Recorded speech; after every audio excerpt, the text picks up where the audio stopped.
Welcome to the Sound the Alarm, Save a Life in-home visit team training video, Module 5, Documenter. Thank you for your interest in participating in Sound the Alarm, a home fire safety and smoke alarm installation event. These 5 video training modules provide a comprehensive overview on how to conduct a model in-home visit. We strongly recommend you view all video modules to gain a solid understanding of the in-home visit protocol and the support you'll be providing to your in-home visit team members. We also recommend that this video be accompanied by hands-on training on or before the day of the event. Please contact your event leader for more information about hands-on training opportunities available in your area so that you can practice the skills taught in these video modules before you conduct an in-home visit. At the completion of this session, you will gain an understanding of the following: the roles and responsibilities of the documenter, the importance of the service acknowledgement form and how to complete it accurately, the importance of the bedshaker alarm application for individuals who are deaf or hard of hearing and how to complete it accurately. Complete all forms fully and accurately and safeguard them until handoff to event leadership. Assist the smoke alarm installer by holding the ladder safely and by passing them tools during smoke alarm installation. Assist the smoke alarm installer as they keep track of all smoke alarms, tools, equipment, and supplies. Step ladders, step stool safety tips. Read and follow all labels, markings on the ladder. Always inspect the ladder prior to using it. If the ladder is damaged, alert your event leadership so that it can be removed from service and tagged until repaired or discarded.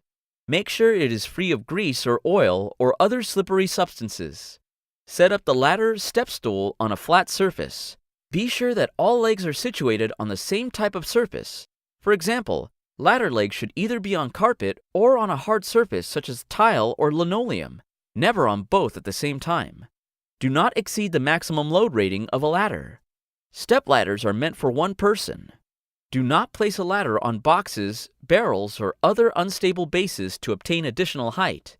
Do not use a self-supporting ladder, example, step ladder, as a single ladder or in a partially closed position.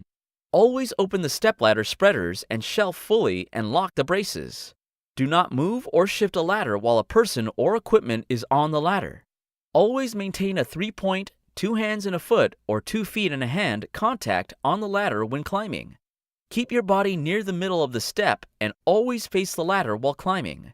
It is the documenter's responsibility to hold the ladder step stool while the smoke alarm installer steps up and climbs only as high as necessary to reach the installation point. Follow guidance printed on the ladder step stool or in the instruction booklet. It is the documenter's responsibility to hold the ladder step stool and pass materials up to the smoke alarm installer. Caution: never stand on the highest step of a ladder or pail shelf. Never walk under an open ladder. Do not climb the back of a step ladder. Do not use ladders in passageways, doorways, or other locations where a person can hit it. Set up suitable barriers. Do not overreach. Move a stepladder when needed. Do not shift or walk a stepladder when standing on it. This is the Service Acknowledgement Form. The Service Acknowledgement Form is the form that the documenter will use to record basic information about the in-home visit, including the address of the resident, information about household composition, and the services provided. This form is very important and should be filled out completely and accurately. Why is the Service Acknowledgement Form important? It is the only physical record of service delivery. It is the sole source for digital data entry, which is the basis for reporting. The data captured on the form is used to verify potential lives saved from the campaign. There are 2 versions of the Service Acknowledgement Form, one titled Service Acknowledgement Form, blue left, and one titled Partner Direct Service Acknowledgement Form, purple right. For region-led events, the Service Acknowledgement Form, blue left, is the appropriate form to use. The Partner Direct Service Acknowledgement Form, purple right, should only be used when either a national partner or local partner has primary responsibility for coordination and implementation of a Sound the Alarm event. By using the correct version of the form, partners and regions can accurately capture and report programmatic efforts, including effectiveness and outreach. Don't worry, your event leadership will ensure that you have the appropriate service acknowledgement forms to document your in-home visits. Be sure to complete all required fields on the service acknowledgement form. All fields marked with a red asterisk are required. All other fields are strongly encouraged. If a required field is not applicable, write NA in the field. Make sure the home address is complete. Ensure the address is completed accurately, including apartment, unit, lot number, if applicable. Only enter physical addresses of inhabited residences. No P.O. boxes should be entered. Services should not be delivered to organizations, businesses, houses of worship, or vacant buildings. Therefore, a service acknowledgement form should never be completed for these locations. Complete a service acknowledgement form if any of the services listed below were provided during the in-home visit. Pre-existing smoke alarms tested. Batteries replaced in pre-existing smoke alarms. New smoke alarms installed. Bed shaker alarms installed for individuals who are deaf or hard of hearing, DHH. Home fire escape plan created. Home fire safety checklist reviewed. It is not necessary to complete a service acknowledgement form if no services were provided. If you simply knocked on the door and nobody answered, or if a resident declined an in-home visit. The following fields are included on the service acknowledgement form. Home address. This section captures the address where each in-home visit occurs. Address, apartment or mobile home number, city, state, zip. Please note that all of these fields are marked with a red asterisk and are mandatory. Take the time to ensure that the full address is completed accurately, including apartment, unit, lot number if applicable. If no apartment, unit, lot number exists, mark NA, not applicable. Only enter physical addresses of inhabited residences. P.O. boxes and addresses of organizations, businesses, churches, and vacant buildings are not acceptable. If you are working in a community that does not adhere to standard addressing, or if you have questions about how to accurately capture the address, please contact your event leadership or hfcdata@redcross.org for assistance. Initial assessment upon visit. This section helps us better understand the fire risk and demographics in selected communities. Ensure residents understand that all information will be kept confidential. To complete this section, you will ask the resident to provide answers to the following questions. How many people live here? The number of residents who live in the home as reported by resident. The question is marked with a red asterisk and is mandatory. How many youth ages 17 and under live here? The number of children ages 17 and under who live in the home as reported by resident. How many adults ages 65 and older live here? The number of adults ages 65 and older who live in home as reported by resident. How many individuals with a disability or access or functional need live here? The number of individuals with a disability, access, or functional need residing in the home as reported by resident. How many veterans, military members, or military family members live here? The number of veterans, military members, and/or veteran military family members who reside in the home as reported by resident. Military family, immediate family members related by blood, marriage, or adoption to a current member of the U.S. Armed Forces, including one who is deceased. Veteran family, immediate family members related by blood, marriage, or adoption to a veteran of the U.S. Armed Forces, including one who is deceased. How many pre-existing smoke alarms does the household already have? The smoke alarm installer will assess all pre-existing smoke alarms in a home and provide the number of pre-existing smoke alarms to the documenter. How many pre-existing smoke alarms are working? The smoke alarm installer will test all pre-existing smoke alarms and make a determination if the smoke alarms are working or not, and will provide this information to the documenter. Services provided. This section documents which services were provided to residents. This information allows the Red Cross and its partners to track where alarms, batteries, and home fire escape plans have been put in place to help protect residents. This section also documents fire safety education and information on a local hazard that the resident has received during the in-home visit. Please note that all of these fields are marked with a red asterisk and are therefore required, except for identifying which additional hazard was discussed. Let's go through them in detail so that you understand the information that you are required to capture. Number of new smoke alarms installed and tested. Number of new smoke alarms that the smoke alarm installer has installed in the home and tested to ensure that they are in working order. The smoke alarm installer will provide this information to the documenter during the in-home visit. Number of new bed shaker alarms installed and tested, DHH. Number of new bedshaker alarms that the smoke alarm installer has installed for individuals who are deaf or hard of hearing. The smoke alarm installer will provide this information to the documenter during the in-home visit. Did the residents create a fire escape plan? Yes, no. If the educator worked with the resident to develop a home fire escape plan, then you would circle yes. If the educator did not work with the resident to develop a home fire escape plan, then you would circle no. The educator will provide this information to the documenter during the in-home visit. Did the residents review the home fire safety checklists? Yes, no. If the educator reviewed the home fire safety checklist with the resident, then you would circle yes.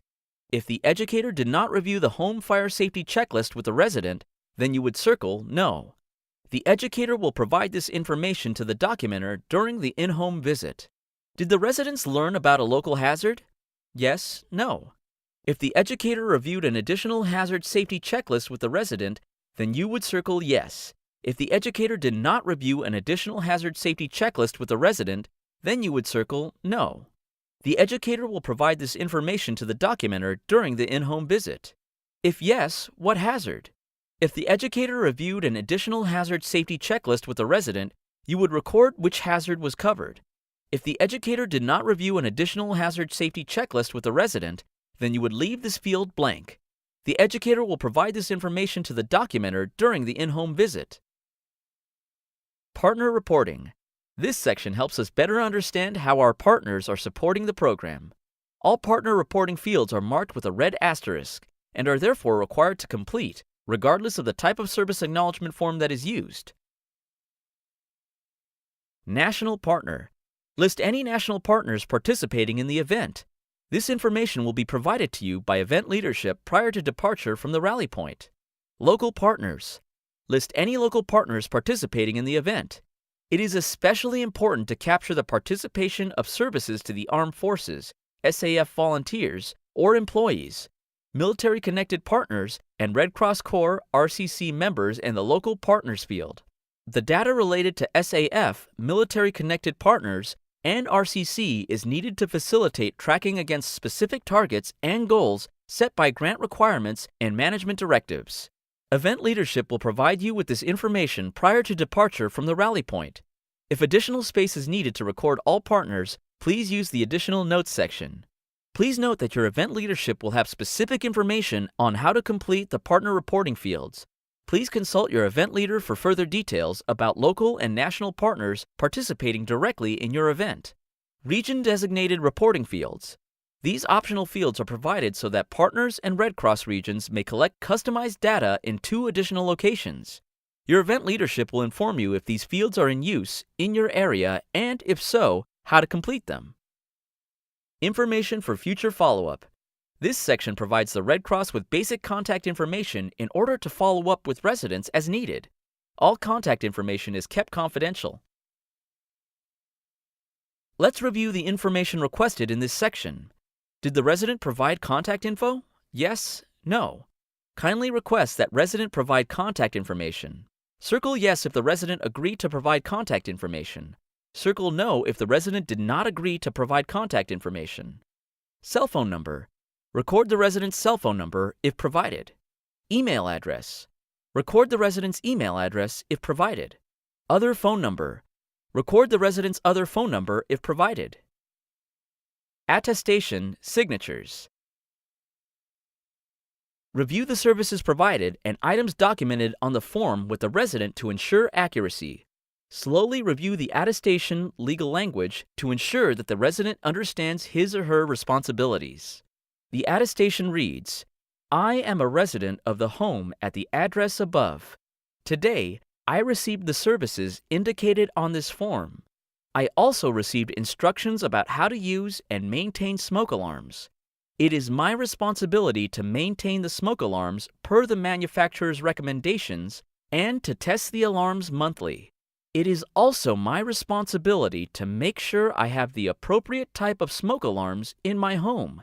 Different types of alarms, ionization and photoelectric, detect fires differently, and experts recommend having both types. It is additionally my responsibility to make sure that I have the appropriate number of smoke alarms and that the alarms are in appropriate locations. Furthermore, The American Red Cross and its partners are not responsible for determining the appropriate type, number, or location of smoke alarms. Your signature indicates that you have read the information above and that you agree with its content. Once complete, ask if resident has any questions. Remind resident that all information is kept confidential. Invite the resident to review the service acknowledgement form in its entirety one more time. After the resident has reviewed the information documented on the form, invite the resident to sign and date the resident signature section. The signatory must be a resident of the home and must be at least 18 years old. After the resident signs the form, the documenter signs and dates the Red Cross partner signature section. Once the form is fully reviewed and signed by both parties, thank the resident. Administrative section. This section should be left blank by the documenter. This section allows the person entering data from the form into the online reporting portal to record his or her name and the date that the data was entered in order to prevent duplicate record entry and to ensure that each in-home visit is carefully documented in the online reporting portal. Thank the resident for their time and carefully store the form. Note: if resident refuses to sign the form after services are delivered, indicate this on the form and alert your event point of contact upon handoff. It is a best practice to give the resident the opportunity to perform the test of the alarms with you once all of the installations have been completed. This will familiarize them with the alarm's test and hush features and build confidence that they'll be able to test them once a month and utilize the hush feature. Safety, quality, and effectiveness are the important values that can help save lives with each in-home visit.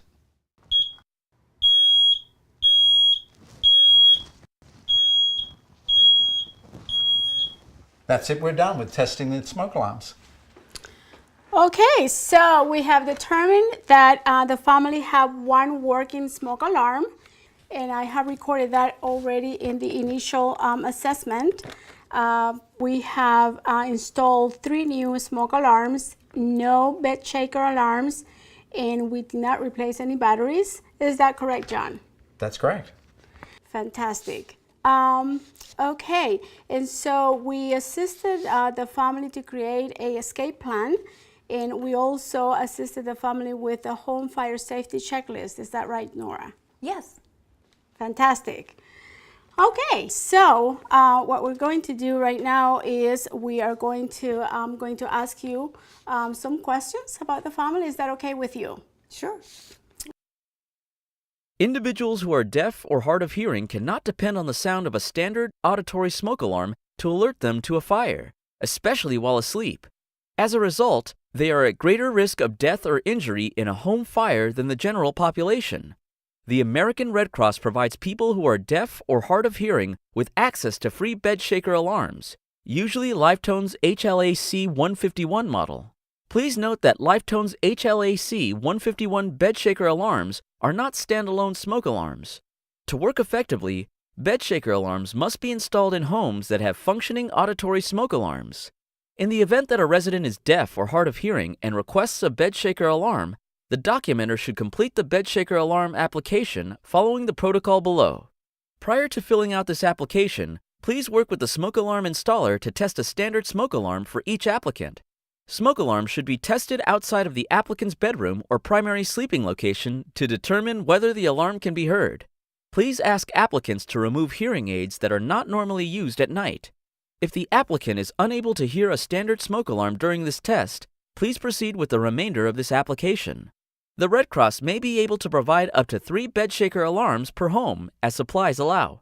Only 1 bed shaker alarm is needed per bed that is regularly occupied by an individual who is deaf or hard of hearing. All fields and procedures on this form are required. Failure to provide required information will prevent this request from being processed. Bed shaker alarms are typically installed during follow-up appointments. Depending on alarm availability, it may take between 1 to 3 months to schedule a return visit. This form is not a guarantee of future services. Upon return to staging area, documenter submits completed service acknowledgement form and completed bed shaker alarm application to event leader. Safeguard and submit. The documenter is required to safeguard all signed forms. Remember, these forms contain confidential resident information. Please submit all signed forms to your event leader or designee upon return to the event staging area. If you have any questions related to your duties as documenter, please contact your event leader.